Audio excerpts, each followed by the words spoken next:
ముకుంద అయితే మురారి దగ్గరికి వచ్చి బ్లాక్‌మెయిల్ అయితే చేస్తూ ఉంటుంది. ఇంతలో అక్కడ ఉన్న ముకుంద అయితే "మురారి నీకో ప్లాన్ చెప్తాను నేను విను" అని చెప్పేసి అయితే అంటూ ఉంటుంది. ఆ మాటలకు అక్కడ ఉన్న మురారి అయితే "ఏంటి చెప్పు" అని చెప్పేసి అయితే అంటూ ఉంటాడు. ఆ మాటలు వినగానే అక్కడ ఉన్న ముకుంద అయితే "అవును మురారి, ఇప్పుడు నా కడుపులో ఉన్న బిడ్డకు నువ్వే తండ్రివి. మనకి ఏ సరోగతి కాలేదు అని చెప్పేసి అయితే నువ్వు బయటని చెప్తే నిన్ను విడిచిపెట్టేస్తాను. మనందరం హ్యాపీగా ఉండొచ్చు. మన ఫ్యామిలీ మొత్తం హ్యాపీగా ఉండొచ్చు.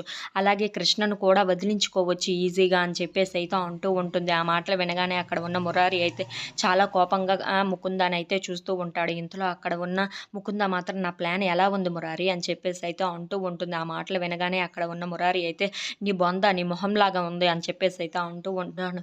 ఆ మాటలకు అక్కడ ఉన్న ముకుంద అయితే "ఏంటి మురారి అలా మాట్లాడుతున్నావు" అని చెప్పేసి అయితే అంటూ ఉంటుంది ముకుంద. ఆ మాటలకు అక్కడ ఉన్న మురారి అయితే "అవును, నేను లెగలేకపోతున్నాను గానీ లెగిసి ఉంటే నేను చంపేసేవాడిని ముకుంద" అని చెప్పేసి అయితే అంటూ ఉంటాడు. ఆ మాటలకు అక్కడ ఉన్న ముకుంద అయితే "నువ్వు లెగిసినా చంపలేవు మురారి, ఎందుకంటే నీ బిడ్డ నా కడుపులో పెరుగుతుంది కదా!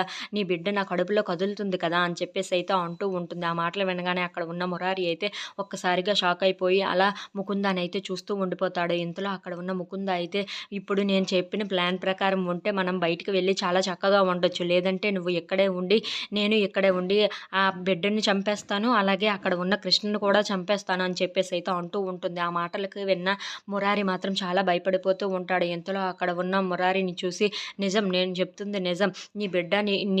నీ భార్య నీకు కళ్ళారా చూసుకోవాలనుకుంటున్నావా? లేదంటే నీ నుండి తప్పించుకోవాలనుకుంటున్నావా?" అని చెప్పేసి అయితే అంటూ ఉంటుంది. If you like this video please like